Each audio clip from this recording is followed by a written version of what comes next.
The truth is Christ and God looks just like you. They're black men according to the Bible. They're the Israelites according to the Bible. That's who God chose. Us, out of all nations. But not just us. He chose the so-called Hispanic man.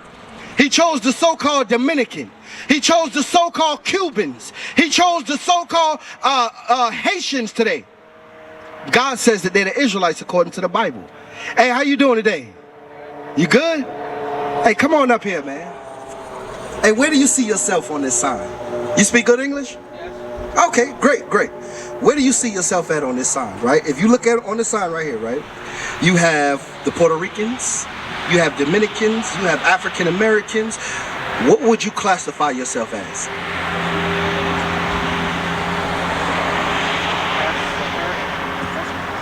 Issachar. Okay, Issachar, which is the so-called Mexicans. That's right. What do you know about the histories of Issachar or the so-called Mexicans? What happened to them? You don't know your history? Okay, let me ask you this. Did they go into captivity? They did, right? They went into captivity. Now let's go over something real quick. Get Deuteronomy chapter 28. Give me verse 30. Let's see. So do you know anything about history regarding slavery with your people? No. You don't? Okay, so are you born and raised in America? Yes. You are. So I'm going to explain what happened, right? Our history was taken away from us, right? That's why we today are known as, that you primarily are known as a so-called Mexican, because you went into captivity, right? Your nationality was taken away from you. Your heritage was taken away from you. Your mothers, your fathers, the children, they were all stripped away from you and sold into captivity. And that's documented here in the Bible. Watch this. Yep. No. Get that. 30. Deuteronomy chapter 28 and verse 30. Thou shalt betroth a wife, and another man shall lie with her. Now, before I explain this, I want to show you something, right? The so-called Mexicans live primarily where? So Mexico, right? And then you got over there, close to Texas, that whole area right there, right? That's where they lived, right? Now, I'm going to show you the history of what took place when the so-called white man and the other nations came in. Now, watch this. This is what they did. Read. Deuteronomy chapter 28 and verse 30. Thou shalt betroth a wife, and another man shall lie with her. So it says that your people, our people, are going to get married. That's what it means by betroth, right? And another man shall lie with her. It means that your wife would be forced to sleep with the slave master. That's what happened to our people, right? Okay, read on. Thou shalt build an house, and thou shalt not dwell therein. So-called Mexico, right? Did they not have houses? They didn't have houses? Yes, they did. The Spaniards. Yes, the Spaniards, right? They had houses, right? They had land, right? What happened to it? They took it away, right? That's the condition of our captivity. Now watch this. Read on. Thou shalt plant a vineyard, and shalt not gather the grapes thereof. It says that you're going to plant, and you're not going to gather the grapes thereof. Meaning the things that you plant, you're not going to reap the harvest. You're not going to gain the riches from the things that you work for, right? Even today, when you bring it up to date and you look at our people over there, are the so-called Mexicans still not working in the field today? They're not? They are, right?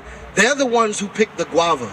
They're the ones who pick the watermelon and things of that nature. So our captivity is still going on. Are they making enough money? No. They're barely making anything, right? Watch that. That's prophesied in the Bible. Haggai chapter 1 and verse 6. That's in the scriptures.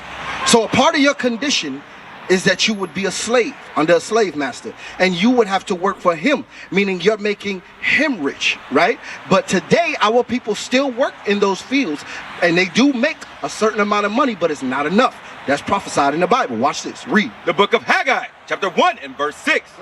Ye have sown much, and bring in little. It says that you have sown much and bring in little. When our so-called brothers Issachar, which are the Mexicans, when they out in the field, they out there all day in it.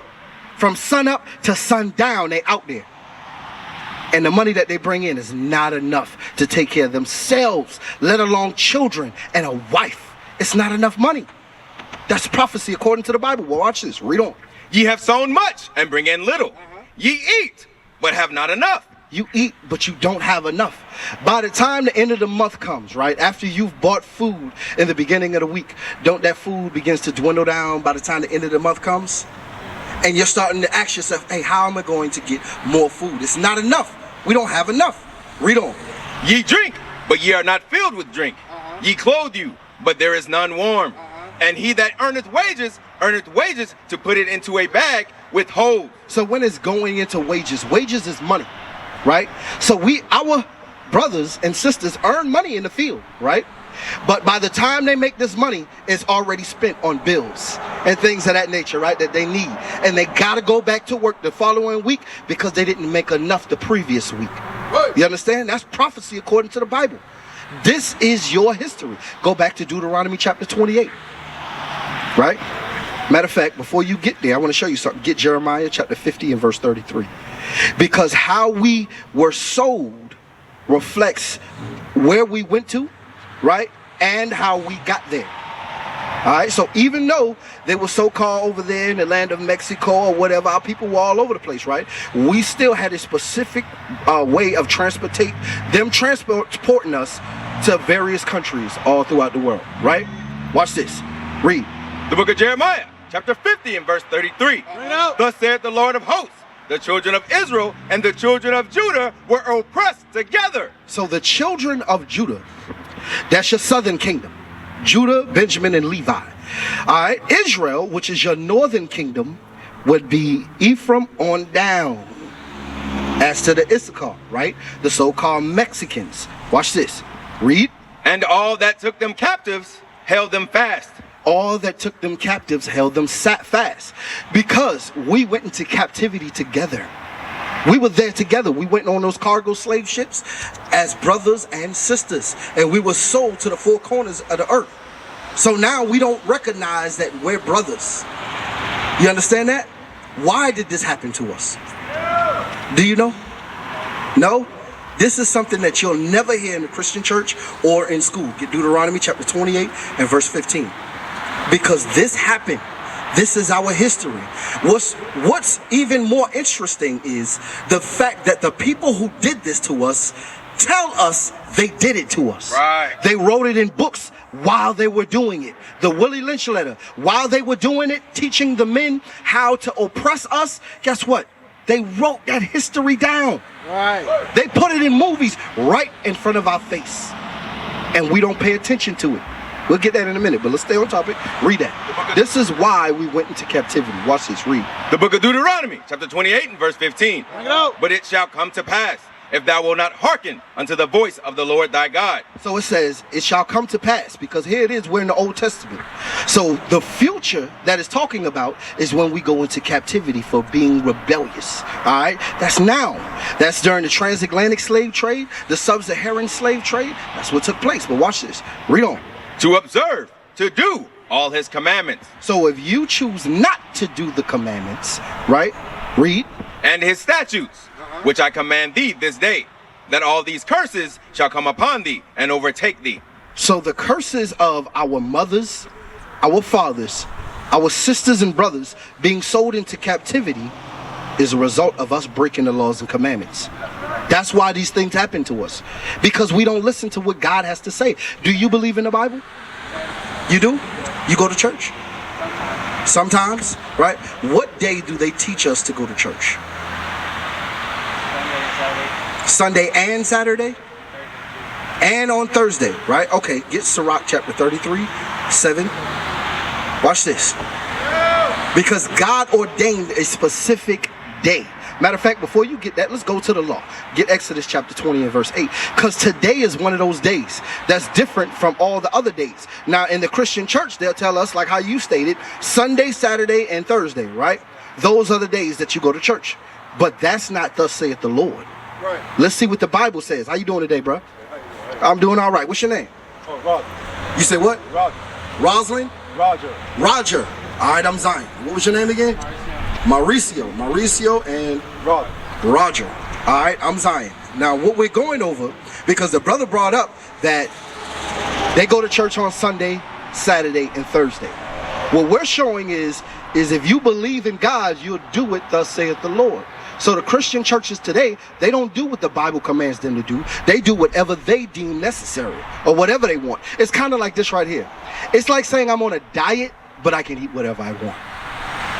You understand? That's what the Christian church is like. Watch this. Read. The book of Exodus, chapter 20 and verse 8. Bring it out. Remember the Sabbath day to keep it holy. So God says to remember the Sabbath day to keep it holy, right? How long have you been going to church? 2 years. Okay. How about you? About 20. About 20. Now, this has been in the Bible. While the Christian church has been teaching you the Bible, this has always been there. Now, watch this. What day is the Sabbath? You see that? I said that to make this point. Y'all been going to church. You primarily been going to church your whole life. He been going for 2 years and they never taught him what the Sabbath means. So all this time you going to church and you don't know what the Sabbath means. That's the day that you go to worship the Lord. They don't teach you that. So how are you even keeping the Sabbath day holy and you don't even know what day that is? That's right. Read on. 6 days shalt thou labor and do all thy work. So wait a minute. You got 6 days to labor and do all your work. Pay your bills, take care of your house, cut your grass, everything that you need to do. You have 6 days to do those things, right? Read. But the seventh day is the Sabbath of the Lord thy God. Wait a minute. It says the seventh day. So not only did it tell you that the Sabbath is the Sabbath of the Lord, it tells you what day that is. The seventh day. You got 7 days within a week, right? When is the seventh day of the week? The 7th day supposed to be Sunday. Sunday? Yeah. Supposed to be? What do you say? Sunday? Right. So this proves that the Christian church has taught y'all nothing. They didn't teach y'all anything. Because the beginning of the week is on Sunday. That's right. That's the first day of the week. Watch this. Why do y'all call it first Sunday? Why we call it first Sunday? Yeah. Maybe it's the first Sunday of the month. First Sunday of the what? What? Of the month. Is that biblical? No. So you're continuing to do things that's not in the Bible. You see that? So guess what? Watch this now. Read on. Y'all understand that the seventh day is the Sabbath, right? Yeah. So if the seventh day is the Sabbath, that's today. You understand that? So what are we commanded to do on the Sabbath day and not do? Because if you go to work, if you go to church on Sunday, Saturday, and Thursday, right? Guess what? You would probably not be able to pay your bills. You wouldn't be able to handle your responsibilities. Because on the Sabbath day, there are things that God commands us not to do. Bring it out. Watch this. Read. But the seventh day is the Sabbath of the Lord thy God. In it thou shalt do any work, thou, nor thy son, nor thy daughter, thy manservant, nor thy maidservant. So guess what? You're commanded to not work on the Sabbath day. But if the Christian church is telling you that every day is the Sabbath day, that means that you don't need a job. Right. You're not to go to work. You can't pay your bills. You can't do the things that you need to do to make sure. Matter of fact, you can't even keep the commandments because God commanded the Israelites to have a job. So if every day is the Sabbath, that means you ain't going to work from the first day of the week to the seventh day of the week. Right. You understand that? God separated the days and made them holy. Get Sirach, chapter 33 and verse 7. He separated the days. All days are not the same. Watch this. Read. The book of Sirach, chapter 33 and verse 7. Why doth one day excel another? It says, why does one day excel another? It's going to give you the answer. Read. Primarily what it means is, why is one day greater than the other? All right? Read. When as all the light of every day in the year is of the sun. But the knowledge of the Lord, they were distinguished. And he altered seasons and... Go back. Yes, sir. Is that the one I want? He separated days? Yeah, keep on reading. Feasts. Some of them hath he made high days. So some of these days, God has made high days. Meaning he has high holy days that he created for us. Watch this. Feast of dedication. You've been going to church your whole life. What is that? Feast of dedication. This is dedication. You can't recall. You know what I'm proving? And it's not to insult you, but it's showing you that the Christian church hasn't taught you anything. But I know you know this. When was Jesus Christ born? When he was born? When do they celebrate the birth of Jesus Christ? On Sunday. On what day though? The whole world is a part of it. When? How about you? On Christmas Eve. You see that? That's not biblical according to the Bible. Because Christ didn't keep Christmas. Christ kept the Feast of Dedication. Let's prove it. We're going to go to the New Testament to show you. John 10:22. Bring it out. Let's see. So what the Christian churches are doing compared to what the Bible tells them to do, they're not lining up. It ain't lining up. So far, y'all didn't know what the Sabbath day was. Right? I'm going to get into your nationality because we were teaching him his nationality. What is yours? African American. You don't know your nationality according to the Bible, but you've been going to church your whole life. They're not teaching you anything. Watch this, read.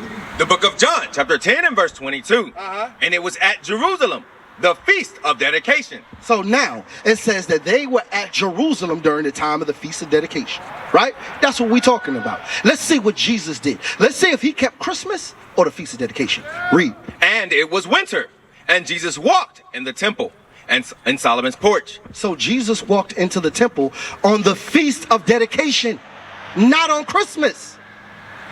Y'all hear that, sis? How y'all doing today? Y'all come on up. Come on up here.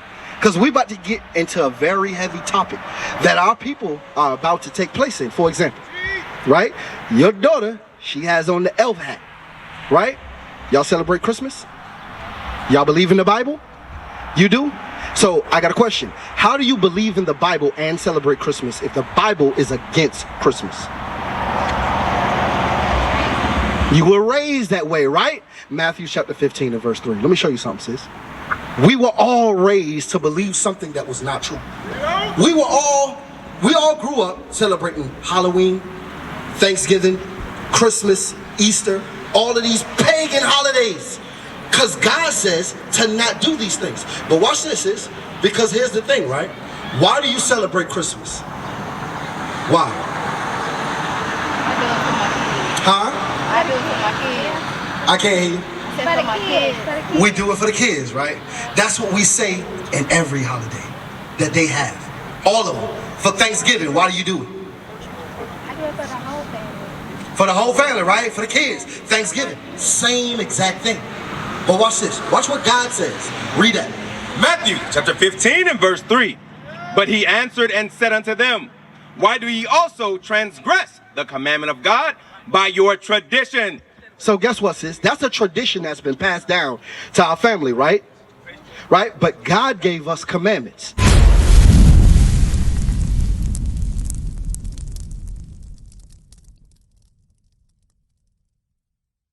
What is a nation? Nation is family. Nation is community. Nation is men leading by example. Nation is women's support. Nation is children with role models. Nation is unity. Nation is